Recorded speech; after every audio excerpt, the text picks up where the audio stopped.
Hello, everyone. Welcome to this, what is today? January 13th. Second Saturday in January. Every second and fourth Saturday of the month, we come together um, just to learn, share experiences, explore, and really just live into this concept of an abundant, full, complete life, even while impacted by physical limitation. And this is something, of course, I have been focused on for years, especially more recently, the past few years, as I have found such satisfaction and fulfillment in some of the tools and mindset work that I have explored recently that's changed my life, even though it's made the challenges that I've lived with for so long, like rheumatoid arthritis and chronic pain, um, completely change in terms of their impact on me and my experience of life. And um, and then they were these tools made all the difference when my daughter was born deaf and working through that whole experience and still working through it. Um, and so each of us, the thing is, all of us have certain challenges. And I talk about here specifically physical limitations, but there's other challenges. Everyone is facing certain challenges. It doesn't have to be a physical limitation. Um, and it's just a beautiful experience to be able to see that humanity and let everyone just experience the challenge, hold space for that, and be like, you know what? Um, Even though you're like the pain that you're experiencing, or the frustration, or the doubt, or the discouragement, the depression, the um, whatever it might be, you are not alone. Like, this is part of the human experience, just to have some of that negative emotion, to have some of that discouragement, regardless of what your circumstances are. And so it's so powerful when we can just kind of share the journey together and just be there to support and to empathize and to share our humanness. Um, so, in the spirit of sharing our humanness, why don't we? Why don't you put in the chat or comment what one of the human moments you've had recently? And so when I say human moments, I mean like you could just type in a feeling, a strong negative emotion that you experienced recently that you had to work through, or just or you could focus on an event and some uh, something that happened that was hard for you. And as you put that into the comments, and maybe if there maybe you can come back and revisit the comments from this video and just see that that support, being witnesses of each other's challenges, holding space for them, and loving on each other, right? Just allowing us to all have this human experience um, together. Um, okay, overwhelm. Brittany, thank you for sharing that comment. Overwhelm. Something she had to work through recently. Yes, so many of us do. You know, I actually was having a conversation recently with someone who was experiencing um, discouragement, and he was talking about how crazy he is. He's like, you might think I'm just crazy. I'm a wreck. We'll say things like, I'm a wreck. I'm such a mess because I'm so discouraged about this thing. And one day I'm like, hey, you know what? It's all gonna work out. And then the next moment, or maybe the next day, I'm like, this is a mess, and I don't know what I'm gonna do, and I just feel so blah. And then whenever you find yourself, um, not just experiencing that within, but also um, expressing it, we immediately go into this kind of like guilt or shame or just this like this feeling like we're the only one that does this and we're crazy. And um, I just heard this him share this and say that like I'm so sorry I'm a wreck. I'm sorry you have to see this. You know, we'll say things like that. I'm sorry you have to see this. And my immediate thought was, you are not a wreck. I mean, like, sure, actually, no, this is actually what it is. You are a wreck. What I'm trying to say is, you are a wreck, and so am I. And so are so many other people. The error I think we get into is that we're the only person on the planet that is experiencing some of this challenge. And that's just not the case. You are perfectly normal. You are a human experiencing life. And you're a wreck, and I'm a wreck. We're all a wreck. And we're all a wreck, and we're all amazing. We're all extraordinary. And we get to be all the things. 'Cause that's the truth. That is the truth. Okay. So, that's so much of what this is about. These Facebook Lives is sharing together, kind of going on a journey together. And so today's agenda specifically is about dreaming and why dreaming can kindle the part of you that wants to feel alive. And then just a little bit about like what gets in the way and how to overcome those barriers. Um,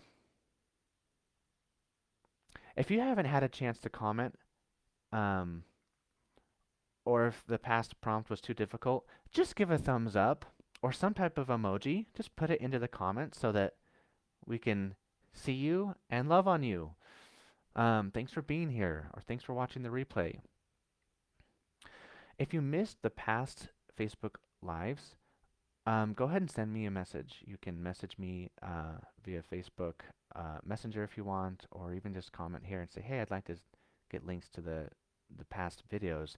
Um, I had one Facebook Live all about goals, and specifically the one thing that completely changed my experience with setting goals and achieving them, and made them so much more meaningful. Um, Another one that I shared, another Facebook Live, was about the power of belief. So if you missed either of those and want to watch the replays, each of these are going to be 20 to 30 minutes long, and you can let me know if you want the replay, and I'll provide you the link to that.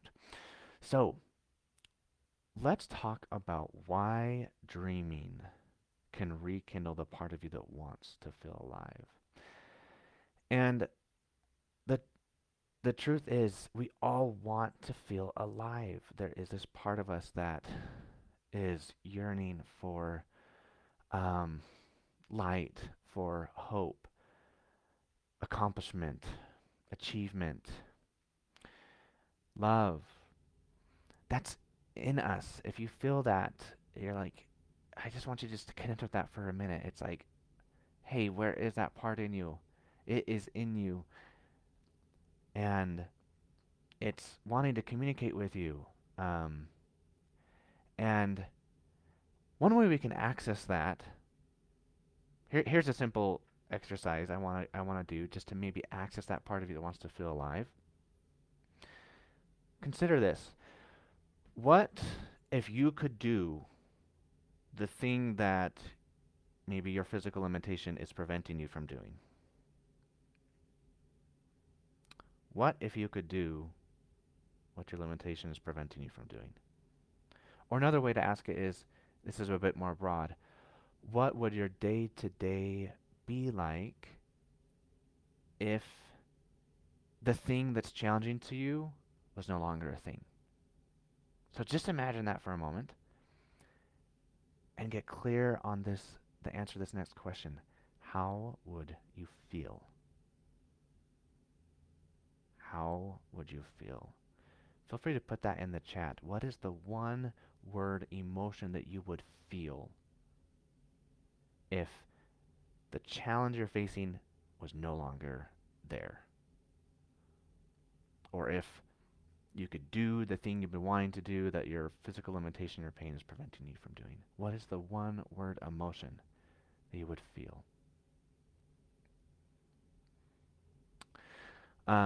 Because this is what I want to offer. That emotion is that is coming from that part of you that wants to feel alive. Because what we just went through is kind of pinpointing a desired emotion. And that desire is coming from this part of you that wants to feel alive. So, what this also tells us, and what's true about human behavior more broadly, is that we don't do things just for the sake of the doing. We do things, we pursue things for the feeling we know we'll get when we do the thing. In other words, we seek positive emotions and we avoid negative emotions. This is the driving force behind all of our actions. How do we know? Here's some other examples. Um, Buffering. Okay, buffering is when we um, engage in an activity to try and dampen the effect of a negative emotion. An example of this is when you are stressed, what do you do? What do you do to um, dampen that powerful, stressful feeling? One common behavior is eating food, right? That's one form of buffering. And it can be, and everyone has their type of food. Some people are going after the sweets or the ice cream. Other people are going for the savory things or fatty things. Whatever it is, eating food is a very common buffer. And the reason why that exists, I mean, the fact that that exists, the fact that we engage in that behavior, you can also call it coping in other uh, contexts. People will talk about coping mechanisms. Well, these coping mechanisms exist because, are evidence that as humans we're seeking positive emotion and we're avoiding negative emotion. Another thing that we might do to buffer is to put on a movie or some show or scroll through social media.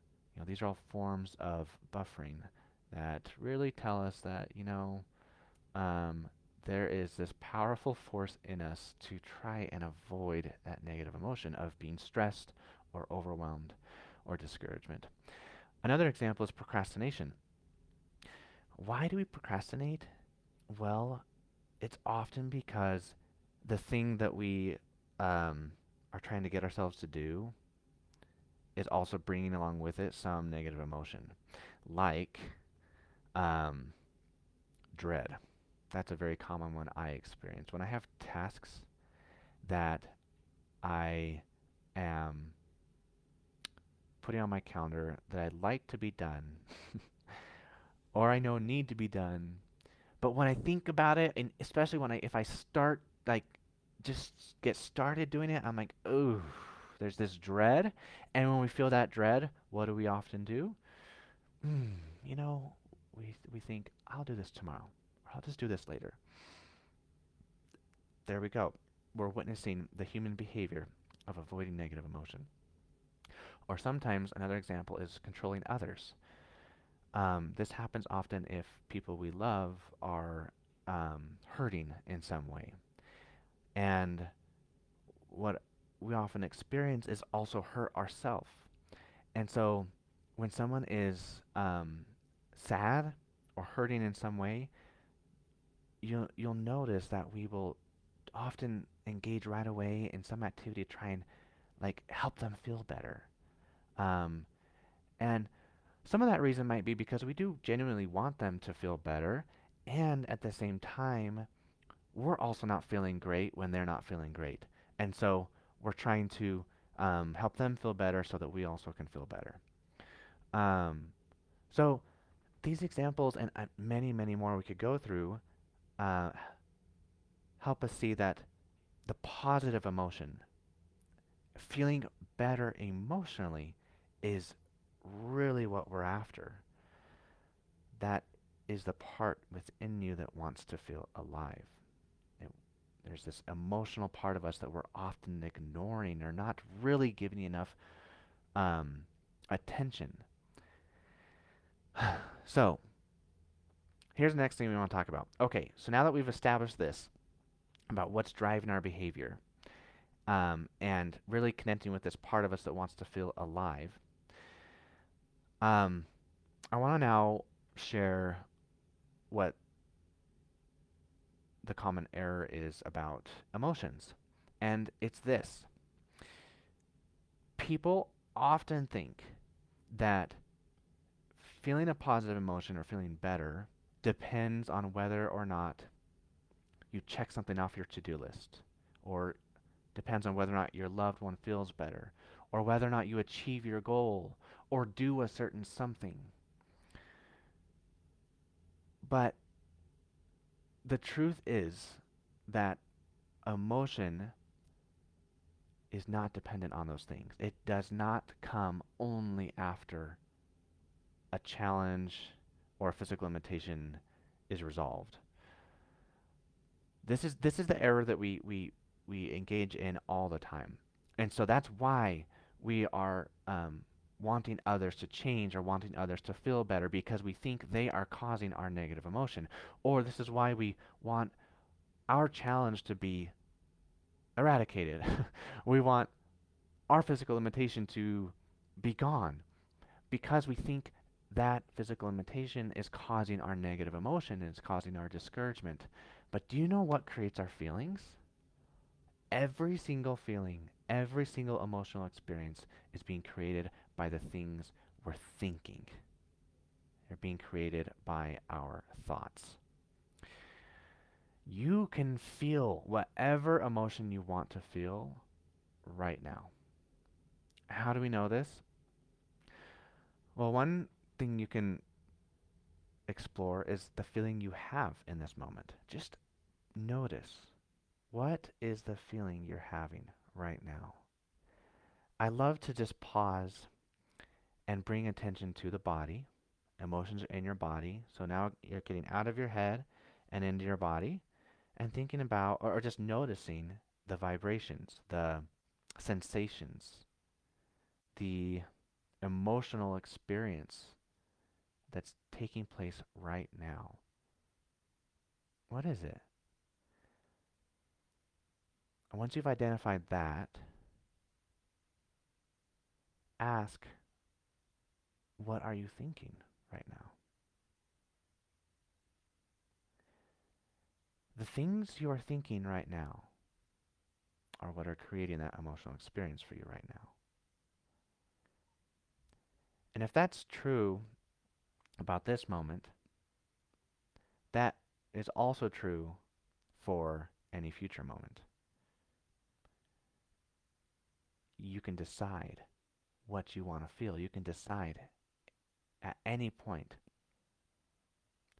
what emotional experience you want to have.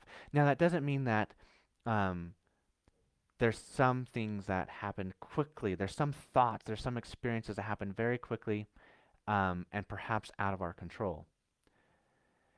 And that's okay. We can process that and allow that to take place.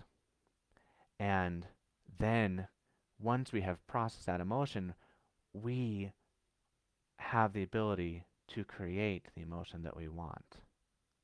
So both things are happening. We're having unintentional thoughts that are creating unintentional feelings, and we can have intentional thoughts and intentional feelings.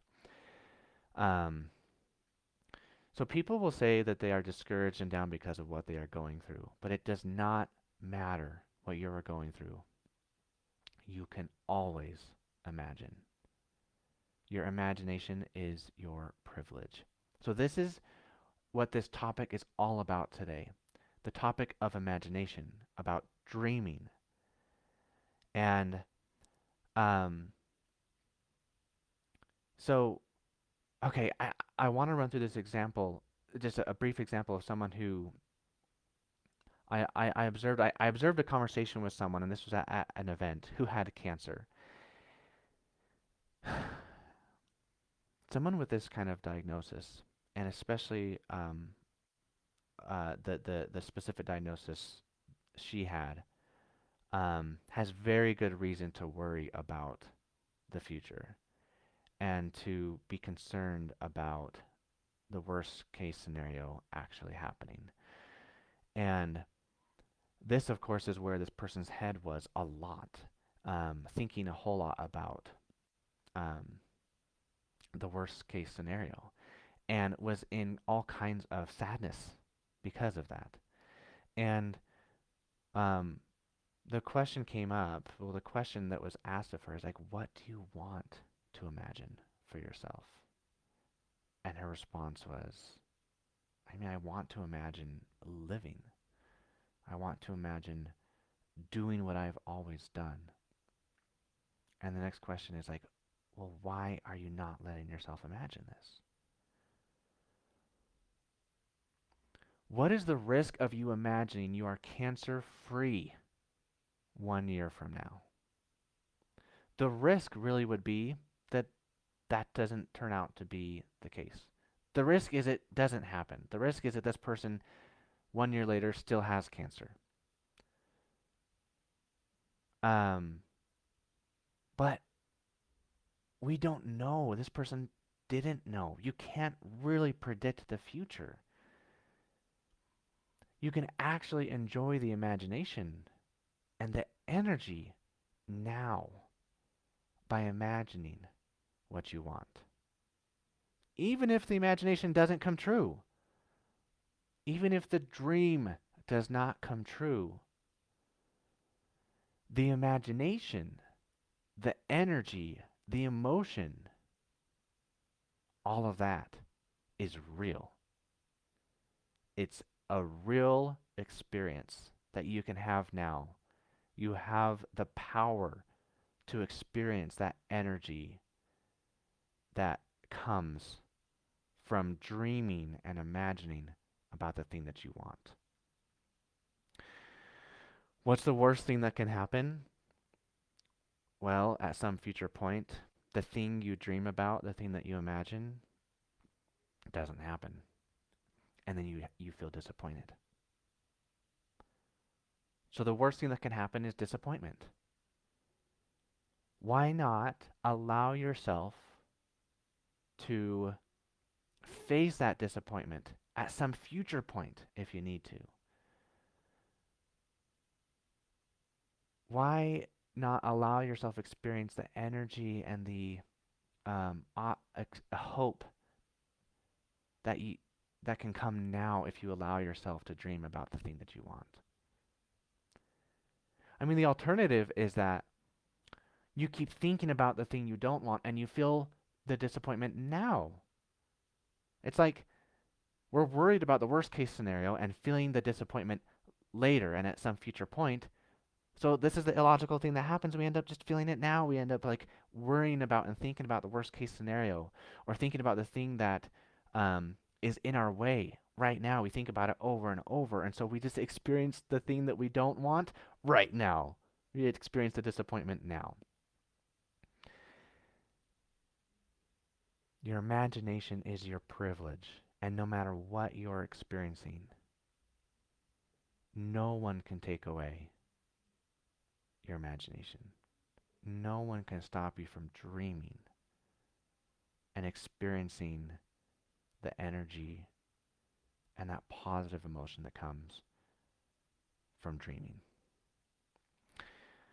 So here's a few common barriers. Why aren't we dreaming? Well, one of them I just talked a whole lot about.